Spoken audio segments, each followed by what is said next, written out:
Good morning everyone. Shrimati Mohardevi Tapadia girls college Jaswantgarh के इस YouTube channel में आप सभी का बहुत बहुत स्वागत है।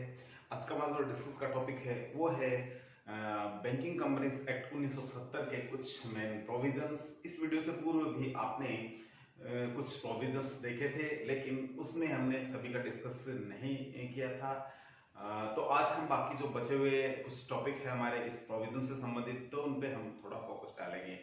तो इसी क्रम में सबसे पहले जो चीज दे रखी है मेन प्रोविजन में वो है राष्ट्रीयकृत बैंकों की प्रबंध योजना बनाने का प्रावधान। जो भी राष्ट्रीयकृत जिनका राष्ट्रीयकरण किया गया, जैसे हमने बात करी थी 14 बड़े बैंकों का राष्ट्रीयकरण किया गया, तो ये जो राष्ट्रीयकृत बैंक थे 14, इनके जो बैंकों की प्रबंध योजना बनाने का जो प्रावधान है वो किस तरीके से होगा, किसके पास होगा। तो लिख रखा है केंद्र सरकार को ये पूर्ण अधिकार है, वो किस तरीके से इनकी प्रबंध योजना बनाएगी। तो इसमें धारा मुख्य जो 9 है, धारा 9 के अनुसार है जो केंद्र सरकार को अधिकार है कि वो इनकी मुख्य जो योजना बना सकती है। किस तरीके से इनकी योजना बनाई जाएगी प्रबंध संचालन हेतु, तो इसमें आप पहला पॉइंट देख सकते हैं कि राष्ट्रीयकृत बैंकों के संचालक मंडलों का गठन। ठीक है, तो इस गठन जो इस मंडल का जो गठन किया जाएगा, इसमें पूर्णकालिक 2 निदेशक हो गए, इनकी संख्या अधिकतम 2 हो सकती है, और एक जो कर्मचारियों में से चुना जाएगा और एक है जो इनका खुद का जो है प्रबंध निदेशक होगा। तो इस तरीके से इनकी 2 की व्यवस्था की गई। इसके अलावा 3 अन्य और 5 अन्य भी हो सकते हैं जो विभिन्न क्षेत्रों से संबंधित होंगे। और बात करें इसके दूसरे पॉइंट की, संचालक मंडलों के चेयरमैन तथा प्रबंध निदेशक, तो सेंट्रल गवर्नमेंट को सभापति किसी एक को है इनमें से जो सभापति नियुक्त करेगी। जो मंडल के द्वारा जो समय समय पे जो सभाएं की जाती है उनकी जो अध्यक्षता इस सभापति के द्वारा है जो की जाएगी। तो नेक्स्ट की बात करें राष्ट्रीयकृत बैंकों की प्रबंध समिति का गठन। तो राष्ट्रीयकृत बैंक है, इनकी जो प्रबंध समिति है इनका भी गठन करने का जो अधिकार है वो केंद्र सरकार को है। इसमें अधिकतम संख्या 4 होगी। ये लोग कौन होंगे? ये 4 आप देख सकते हैं। समिति में बैंक का चेयरमैन और प्रबंध निदेशक, आरबीआई द्वारा मनोनीत सदस्य आदि, इनमें से जो ये 4 सदस्य है इनका जो चुनाव किया जाएगा, जो प्रबंध समिति का जो गठन करने में जो मुख्य ये लोग होंगे।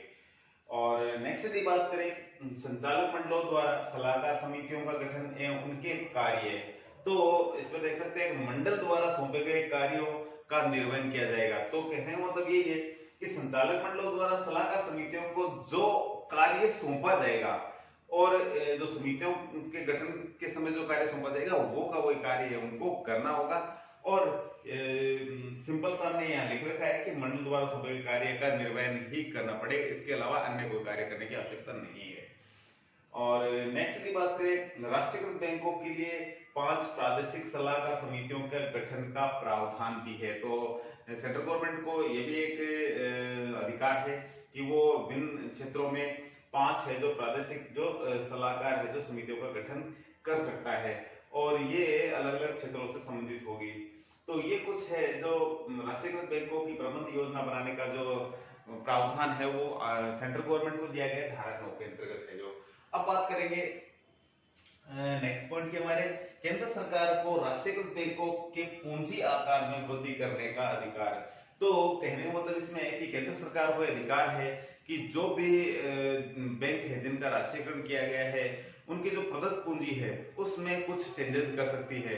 तो इसमें एक आंकड़ा आप देखेंगे कि धारा 9 के तहत जो ये इनको अधिकार मिला हुआ है सेंट्रल गवर्नमेंट को, लेकिन धारा 9(2) के अनुसार इनकी जो प्रदत्त पूंजी है वो अधिकतम कितनी हो सकती है? 15 करोड़ तक हो सकती है। 15 करोड़ से ज्यादा है जो ये नहीं हो सकती। तो ये अधिकतम संख्या ऐसी कि इन्होंने एक लिमिट है जो तय कर दी है कि 15 करोड़ से ज्यादा है जो नहीं होगी। इसके बाद में नेक्स्ट बिंदु की हम बात करें तो ये है राष्ट्रीयकृत बैंकों के लेखे एवं अंकेक्षण संबंधी प्रावधान। तो जो राष्ट्रीयकृत जो बैंक है इनको समय समय पे ऑडिटिंग भी करवानी पड़ती है, अपने खातों की जांच भी करवानी पड़ेगी।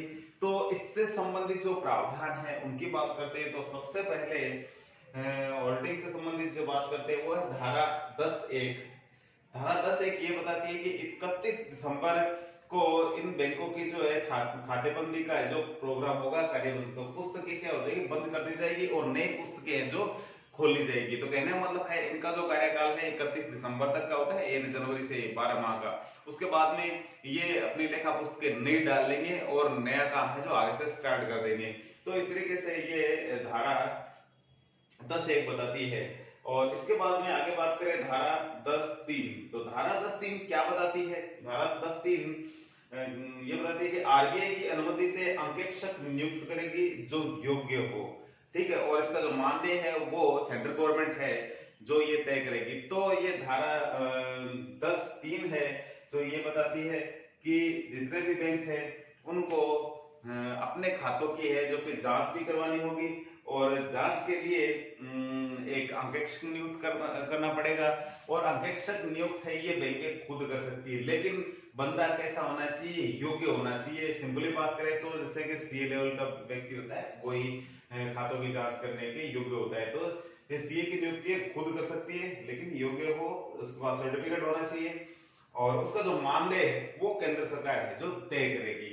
इसके बाद यदि बात करें नेक्स्ट पॉइंट में, इसी में धारा 10(4) की, तो इसमें अंकेक्षकों को खाते जांच का अधिकार है एवं पूछताछ का भी अधिकार है। तो ये जो धारा 10(4) ये बताती है कि जितने भी खाते हैं उनकी जांच करे, जो अंकेक्षक होगा वो जांच करेगा, और इनको यदि किसी प्रकार से किसी खातों से संबंधित या कुछ पूछताछ की आवश्यकता होती है या अन्य कोई खातों संबंधित कोई जांच की आवश्यकता है, तो ये किसी भी जो सक्षम अधिकारी है उससे ये जांच के लिए ये पूछ सकते हैं, और उनसे जो ये पूछताछ कर सकते हैं खातों से संबंधित है, ठीक, किसी प्रकार का इनको यदि खातों से संबंधित यदि किसी प्रकार की कुछ संतुष्टि नहीं होती है तो उस कंडीशन में ये सक्षम अधिकारी को इस बारे में पूछ सकते हैं। सक्षम अधिकारी एक व्यक्ति को नियुक्त करेगा जो ये इनके बारे में, जो संबंधित खातों के बारे में जानकारी देगा। तो ये भी अधिकार जो अंकेक्षकों को दिया गया है इसमें। नेक्स्ट बात करें धारा 10(5) के अनुसार अंकेक्षक अपना अंकेक्षण प्रतिवेदन तथा प्रमाण पत्र देंगे। तो ये जो अंकेक्षक है ये अपना अंकेक्षण प्रतिवेदन यानी जिन जांच के लिए जिन खातों की उनकी डिटेल और प्रमाण पत्र देंगे कि हमने यहाँ इनकी जांच है जो कर ली है। साथ में इसमें जो प्रमाण पत्र दिया जाएगा और जो अंकेक्षण प्रतिवेदन दिया जाएगा सेंट्रल गवर्नमेंट के पास जाएगा, ठीक है। लेकिन ये जो आगे चीज है ये है धारा 10(6) के अनुसार अंकेक्षण का प्रतिवेदन गवर्नमेंट को, सेंट्रल गवर्नमेंट को भेजा जाएगा, इसकी एक कॉपी आरबीआई के पास आएगी और एक कॉपी है जो संबंधित बैंक के पास है जो जाएगी। तो कहने का मतलब ये है कि अंकेक्षण अपना काम पूरा करके जो डिटेल्स होती है खातों से संबंधित और है वो सारी की सारी है जो साझा करेगा, किसके साथ में? वो सेंट्रल गवर्नमेंट को बताएगा, आरबीआई को बताएगा और संबंधित बैंक को भी बताना होगा। तो इस तरीके से ये इनकी जो व्यवस्था है जो रखी गई है। इसके बाद में यदि बात करें नेक्स्ट पॉइंट की, राष्ट्रीयकृत बैंकों के लाभ का वितरण, तो लाभ का वितरण किस तरीके से किया जाएगा? तो ये धारा है जो 10(7) के अंतर्गत है जो रखा गया है। तो धारा 10(7) के अंतर्गत लाभ के वितरण का जो अधिकार है, तो ये चीज कैसे होगा, किस तरीके से होगा? इसका प्रावधान ये है कि बैंक है अपने समस्त प्रकार के जो खर्चे हैं उनकी पूर्ति करके, और जो इनके जो रिजर्व वगैरह होते हैं, ठीक है, कि आपको जो इनके प्रावधान जितने भी है कि हमें इतना पैसा रिजर्व में रखना है, तो समस्त अपने जो प्रावधान है, जो वैधानिक प्रावधान है, वो पूरे करने के पश्चात जो शेष राशि बचती है वो सारी की सारी किसको भेजेंगे? सेंट्रल गवर्नमेंट को भेजेंगे। तो जो लाभ का जो हिस्सा है वो बाकी सारा है जो इनके जो आवश्यक जो खर्चे, आवश्यक जो प्रावधान है उनकी पूर्ति के बाद जितना भी जो पैसा बचा होगा वो सारा सारा सेंट्रल गवर्नमेंट के पास जो भेज दिया जाएगा। तो नेक्स्ट की बात करें राष्ट्रीयकृत बैंकों के अधिकारियों एवं कर्मचारियों के सेवा संबंधी प्रावधान, तो यानी इन बैंकों का जब राष्ट्रीयकरण किया गया था तो इसमें बहुत सारे कर्मचारी भी उस समय काम कर रहे थे। तो जो कर्मचारी काम कर रहे हैं अभी भी जैसे इसमें काम कर रहे हैं, तो उनकी जो सेवा और शर्तें हैं, जिस समय उनको ज्वाइन किया गया था, जिस समय उन्होंने ज्वाइन किया था, जो शर्तें उस समय थी वो कि वो सेम ही लागू रहेगी, आगे भी उसमें किसी प्रकार का कोई फेरबदल है जो नहीं होगा। तो नेक्स्ट बिंदु की बात करें हम, तो ये है राष्ट्रीयकृत बैंकों में कर्तव्य परायणता एवं गोपनीयता का दायित्व है। तो प्रत्येक जो राष्ट्रीयकृत बैंक है जिसका राष्ट्रीयकरण हुआ है उसकी ये जिम्मेदारी है कि वह अपने कर्तव्य का पालन करे और जो भी उसके दायित्व है उनका निर्वहन करे। तो इस हेतु धारा 13 के अंतर्गत ये सारे जो चीजें रखी गई है और इसके अंदर जो चीजें मुख्य रूप से जो चीज दी गई है उनकी हम बात करते हैं। तो सबसे पहले कि परंपराओं का विधि सम्मत पालन किया जाएगा, जो कि अनिवार्य होगा। अनिवार्य रूप से बैंकों में जो भारत सरकार के जो बैंकों में जो अनिवार्य रूप से जो बैंक की जो परंपराएं रही है या जो भी उनके नियम रहे उनकी पालना निश्चित होगी, निश्चित रूप से इनकी पालना है जो की जाएगी। इसके बाद में सूचनाओं की गोपनीयता, तो बैंक आरबीआई या केंद्र सरकार ये इनसे उम्मीद करती है कि ये सूचनाओं की गोपनीयता है जो ये बैंक है जो रखेंगे। और लास्ट पॉइंट है वो है कर्तव्य परायणता एवं गोपनीयता की शपथ। तो ये शपथ कौन लेंगे? प्रत्येक निदेशक, अंकेक्षक, सलाहकार, अधिकारी, कर्मचारी आदि इन सभी की नियुक्ति से पूर्व इनसे ये शपथ ली जाएगी कि ये अपने कर्तव्य परायणता एवं गोपनीयता का जो ध्यान रखेंगे, अपने कर्तव्यों का सही तरीके से पालन करेंगे और गोपनीयता है जो इसको बनाए रखेंगे। नेक्स्ट बिंदु पे बात करें तो यह है राष्ट्रीयकृत बैंकों के निदेशकों का दायित्व है। तो जो राष्ट्रीयकृत बैंक है इनके जो निदेशक बनाए गए हैं इनका क्या दायित्व होगा, जो धारा 16(2) के अंतर्गत दिया गया है। तो धारा 16(2) के अंतर्गत निदेशकों, स्थानीय बोर्ड एवं कमेटी सदस्यों के दायित्व से संबंधित प्रावधान है जो दिए गए हैं। तो ये अपने दायित्वों का निर्वहन करेंगे, सीधी सी बात इसमें यही है। और क्षतिपूर्ति का अधिकार धारा ये 16(1) के अंतर्गत रखा गया है। राष्ट्रीयकृत बैंकों के कस्टोडियनों, अधिकारियों, कर्मचारियों और आरबीआई के अधिकारियों द्वारा जानबूझकर किए गए कार्य अथवा चूक यानी डिफॉल्ट के वे स्वयं उत्तरदायी होंगे।